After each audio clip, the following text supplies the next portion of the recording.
and welcome to American Firearms Network. We are here at OK Corral in Okeechobee, Florida, one of the great ranges that both Paul and I really enjoy shooting at from time to time.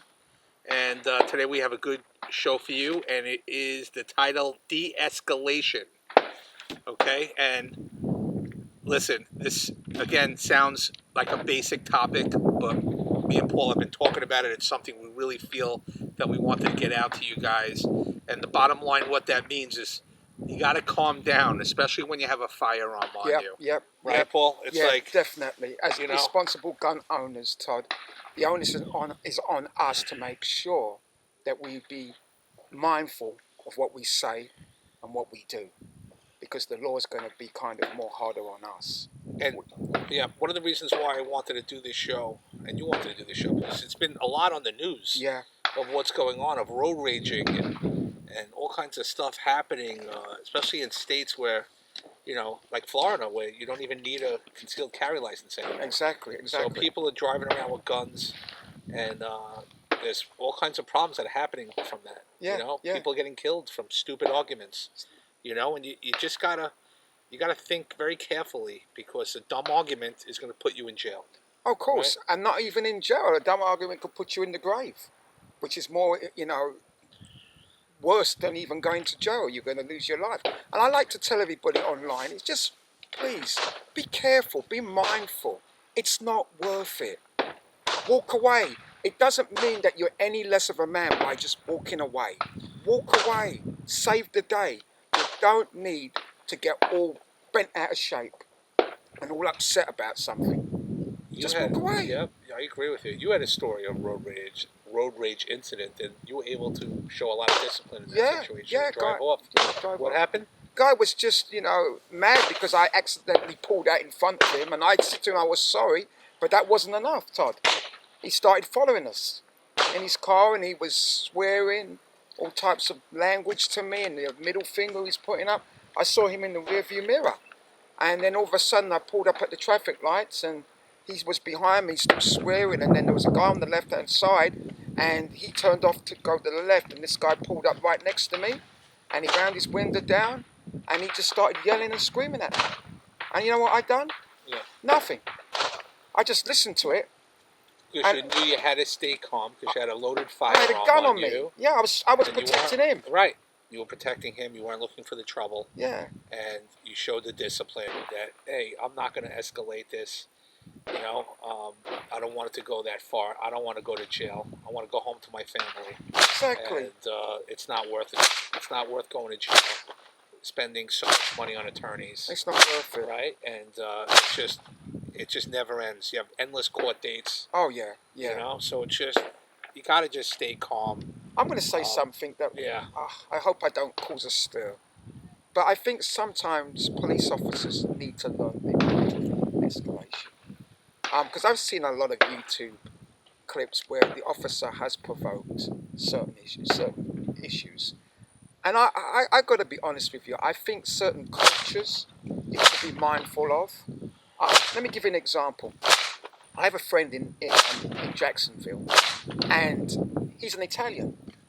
And when Italians speak, they're very loud, and when they talk with a lot of emphasis and a lot of emotion. But it doesn't mean that he's mad with you, but just the way he is. And we had a big discussion, me and him, about something, and he was really loud.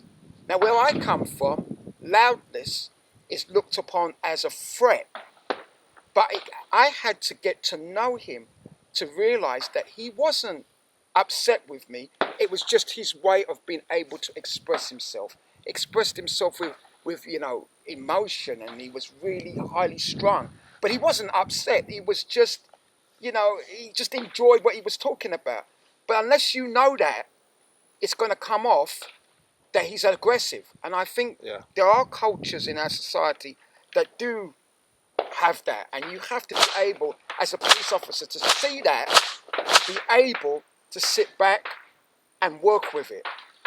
Because sometimes cops, all of us, we can get into a situation where we are not listening and we're reacting before we listen, and take it down a notch. And I've always said, if someone's yelling at you, it doesn't mean that you need to yell at them. Let them yell, but then you quieten down a little bit. Just quieten down.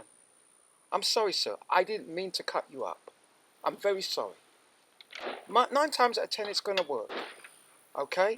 And I think we need to do that. Everybody needs to take a chill pill. Because at the end of the day, I want to go home. And if I'm going to take someone's life, that's going to be a mess. You cannot be a responsible gun owner without discipline of staying calm. Right. Okay? Because you have a tool on you that can end a life. All right? Exactly. And knowing that you're held to a higher responsibility, you don't need to have these crazy arguments. For what? Exactly. It's just not worth it. It's just not worth it, and it could escalate to real violence. You guys have a bad argument, you have the gun, and now your fight is, instigating such a high level of a potential problem, right? Exactly. You can take it to a place where now I have to pull my firearm out when I never even had to in the first place. Exactly. There's no reason for it. There was no reason. So yeah, I agree with you. Just have to be careful out there when you carry a gun. I mean, you will get arrested in 2 seconds. These cops do not care. If you're out of line, you're stepping out of line, and especially with a firearm, they're not going to take any chances. No. If you're threatening with a gun, or you even draw it out of your holster, you're done. You're done. That's a felony right there. Yeah. You can't just brandish or pull your gun out, whatever, in an argument, and whatever. There's just so many problems that can arise from this situation. Right. So the bottom line of the message is, just got to calm down and stay calm, especially when you have a gun. Don't escalate anything. Just show the discipline of being able to drive off. Something happened to me last week. I forgot to mention it to you. We went to do a delivery at a customer's house, and the guy that was driving the vehicle, he parked his vehicle a little bit in front of the guy's driveway. He shouldn't have done it, but at the end of the day, we have a big truck, and the only way for us to be able to get the furniture out of the back of the truck was to pull up a little bit on his driveway. And we weren't really on his driveway, but we were blocking him so he couldn't come out. So we got the furniture out, we went inside the house, the door was open of the customer's house, and all of a sudden I hear a scream. "Get that truck out of my driveway now!" And I'm thinking, who is that? So the customer's there, and she's saying, "What's going on?" So I go out there, and there's a guy in his car, and he's sitting in there. I said, okay, he wants to move. So I just moved the vehicle back, but he didn't move his vehicle, he just didn't want us to block his driveway. And I'm thinking to myself, the way he talked to us and the way he shouted at us, I could have reacted the same way. And what would have happened if I had reacted the way he reacted to me? We would have had a problem. Yep. All he had to do is to come out and say, "Listen, guys, I know you're doing a delivery. Could you just please move your vehicle back so I can get it?" He didn't do that. He yelled and screamed at us. So I'm saying, people, be careful of what you do out there. Because if you yell and scream at somebody, you could be yelling and screaming at the wrong person. And then you could end up losing your life. It's not worth it. So anyway, hope you appreciated our words and hope you understand where we're coming from. Just stay calm, okay? Especially when you have a firearm, it's very dangerous. We hope you enjoyed our show. Thank you very much. We hope you like, subscribe, and share. And see you on the next episode. Thank you.